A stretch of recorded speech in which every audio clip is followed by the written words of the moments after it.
20, 25 minutos, un tema algo extenso que ha explotado un poco en los últimos años, que es las nuevas terapias que tenemos en diabetes tipo 2 principalmente. Bueno, mi presentación personal, vamos a hablar un poco de marcas de fármacos, así que están mis potenciales conflictos de interés. Quiero que contestemos tres preguntas. ¿Por qué necesitamos tantos hipoglicemiantes orales?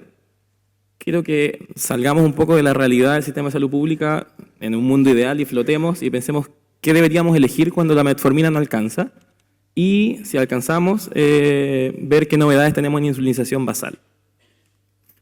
Entonces vamos a hablar una introducción, drogas con efecto incretina, glucoréticos y nuevas insulinas. Entonces, sabemos que esta patología es una epidemia mundial, hay una enorme cantidad de pacientes en el mundo con diabetes y esto va creciendo a pasos agigantados. Salió hace poco esta declaración de la Organización Mundial de la Salud, que entre el 80 y el 2014 la prevalencia mundial de diabetes casi se duplicó. Esto a 2014. Lo peor de todo es que en Chile vamos más adelante que esto y tenemos una cifra del 2010 que es mayor que la mundial del 2014 y en solo 7 años casi nos duplicamos. Probablemente más dramático que esto es que solamente 3/4 de los pacientes saben que tienen diabetes, la mitad están en tratamiento y lo más grave probablemente para nosotros es que solo 1/3 está tratado, solo 1/3 están controlados. Ahora, ¿qué explica que tan poca gente esté controlada? Aparte de dejando de lado la voluntad de los pacientes, la adherencia, la dieta, que esto es una enfermedad multifactorial, que hay un deterioro progresivo de la función beta pancreática que va a ir pasando por etapas y que por lo tanto hay muchos mecanismos fisiopatológicos involucrados.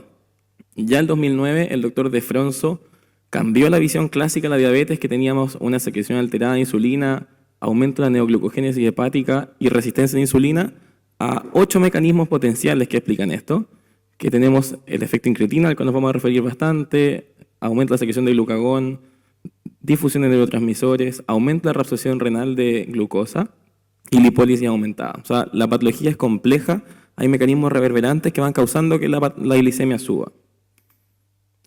Y es, por suerte, para nosotros que nos dedicamos a esto, que la carta de medicamentos que han aparecido en los últimos 5 años o 10 años ha aumentado bastante y pasamos de nuestra época de estilos de vida y metformina a sulfonilureas. Acá ha aparecido una serie de nuevas drogas que permiten controlar la diabetes y a eso me voy a referir, al sector de acá de la tabla. Vamos a ver inhibidores de DPP4, inhibidores de SGLT2, análogos de GLP1 e insulinas basales. Partamos con drogas con efecto incretina.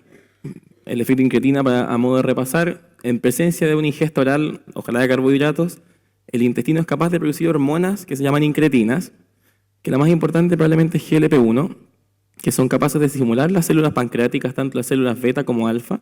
Por lo tanto, producen mayor liberación de insulina y mayor captación de glucosa por el músculo y el tejido adiposo, pero además son capaces de suprimir el glucagón y disminuir la producción de glucosa.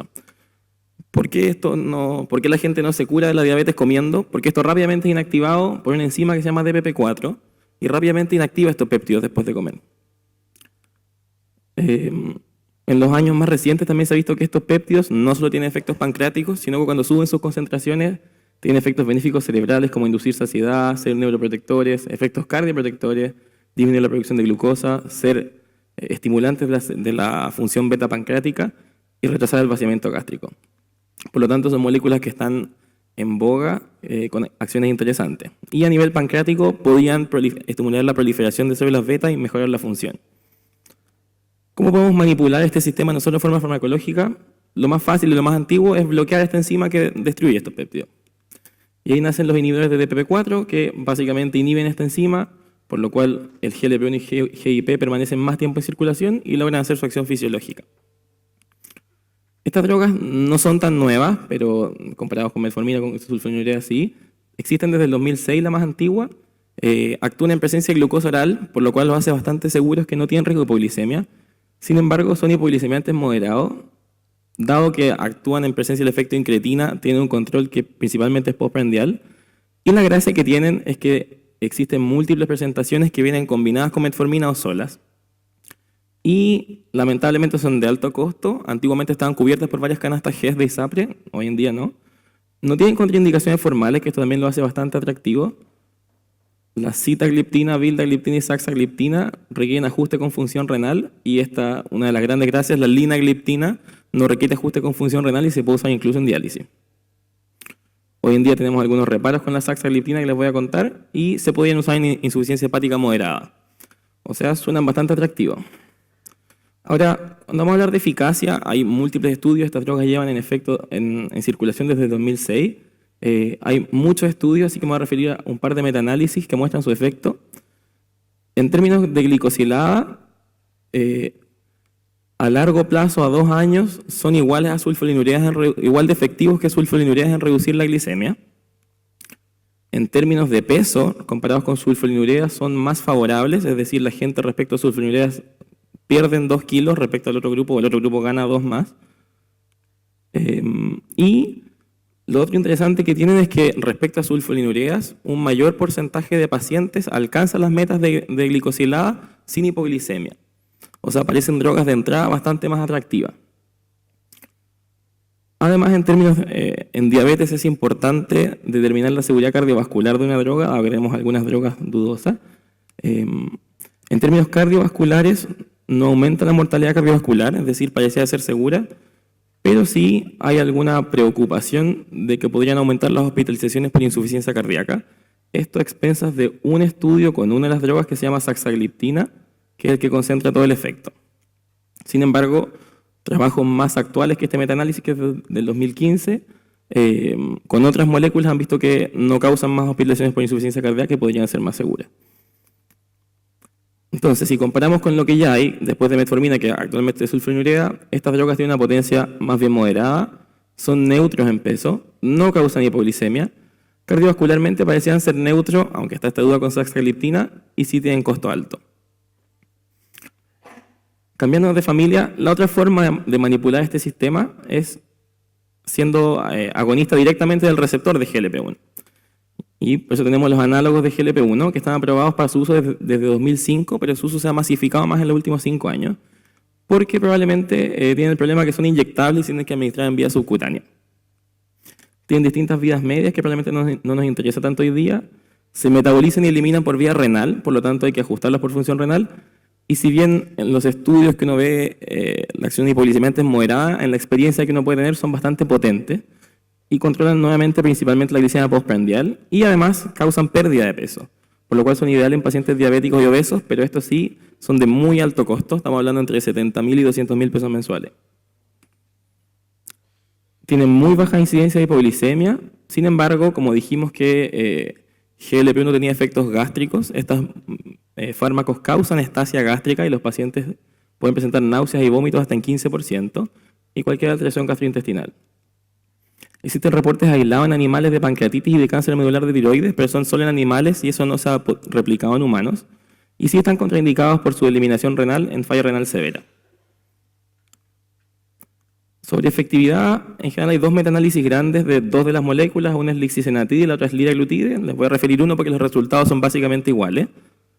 Ambos son capaces de reducir la glicosilada más o menos entre 0,7 y 1,5%. Y ambos causan una baja de peso que aquí es bastante más modesta que la que uno ve en la realidad, pero en términos de evidencia causa una baja de peso de aproximadamente 1 kilo. ¿Y qué hay de seguridad cardiovascular? De estas drogas, lixisenatide está estudiado en pacientes de altísimo riesgo cardiovascular, es decir, postinfartados, y mostró ser totalmente neutral en eventos cardiovasculares a un seguimiento de más de casi 3 años y manteniendo la potencia hipoglicemiante. O sea, parecía ser que son drogas seguras desde el punto de vista cardiovascular. Por lo tanto, si agregamos otra columna de esta tabla, tenemos potencia moderada alta, tenemos pérdida de peso, no tenemos hipoglicemias, son neutras cardiovascularmente y el gran defecto que tienen es que son de muy alto costo.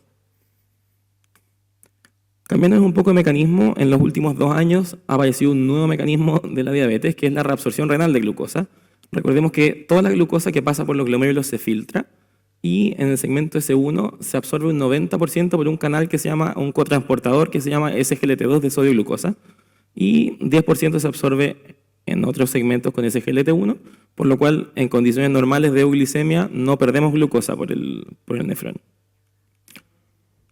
Estas moléculas son capaces de bloquear selectivamente este canal y bloquean el 90% de su reabsorción, por lo tanto se pierde una cantidad de glucosa que es variable dependiendo de la glicemia ayuna, pero hasta 85 gramos al día, 100 gramos al día, es decir, entre 300 y 400 calorías. Aparte se pierde volumen y se pierde sodio, por lo cual estas drogas se llaman glucoréticos.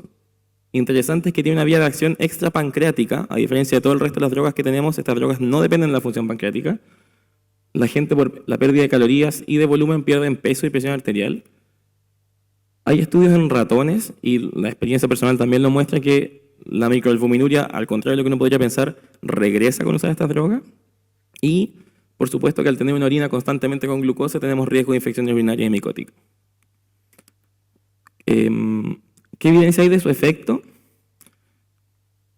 Bajan la glicosilada en estudios que parten con glicosiladas entre 8 y 7,5, la bajan aproximadamente 0,5 puntos. Pero sí hemos visto, y lo ha reportado el doctor Rosenstock en Estados Unidos, que ha estudiado mucho estas drogas, que a mayor glicosilada de inicio o mayor glicemia de ayunas de inicio, el efecto es más potente porque hay más glucosa que filtrar. Probablemente esto es una subestimación y vemos de repente bajas de glicosilada de 2%, 2,5%. Tenemos pérdidas sostenidas de peso en este estudio de menos 2 kilos, pero hemos visto 3 kilos, 4 kilos, y tenemos bajas de presión, que no tengo en gráfico para demostrarle, pero incluso tenemos que ajustar los hipotensores al iniciar esta droga.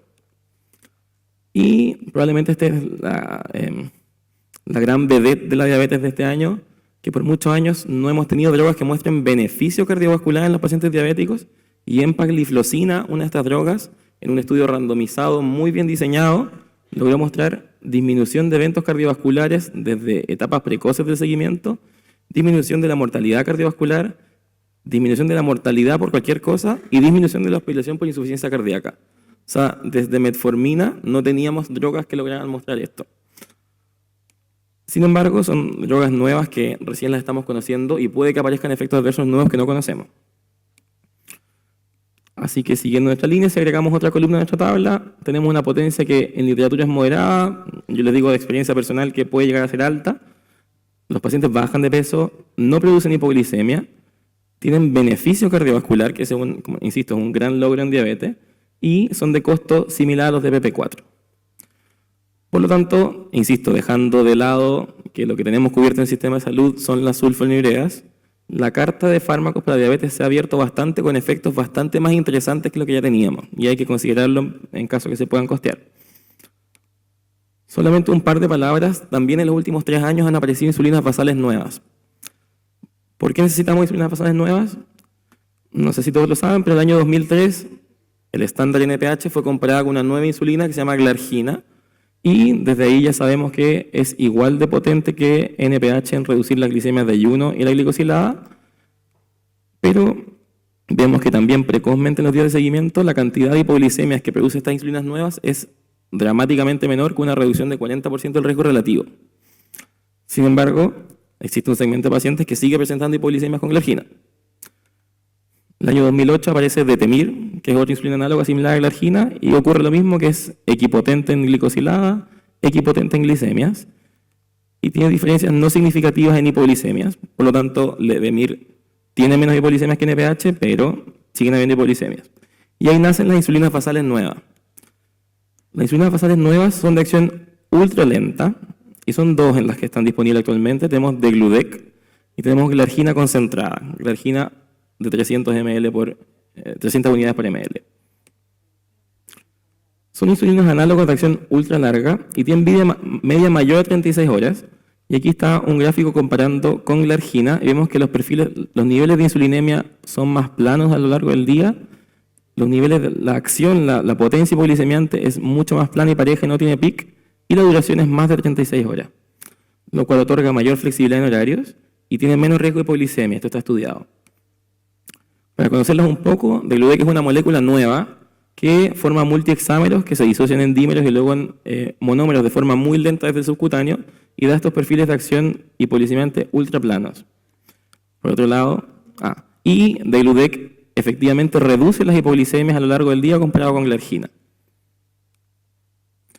Por otro lado, el laboratorio de competencia de Degludec trató de concentrar Glargina con otros fines, pero al hacerlo se dio cuenta que el perfil farmacocinético cambiaba y que la liberación desde el depósito era más lenta, y así nace Glargina U300, que es la otra insulina ultra lenta que tenemos disponible, que tiene una acción ultra plana y una duración de más de 36 horas.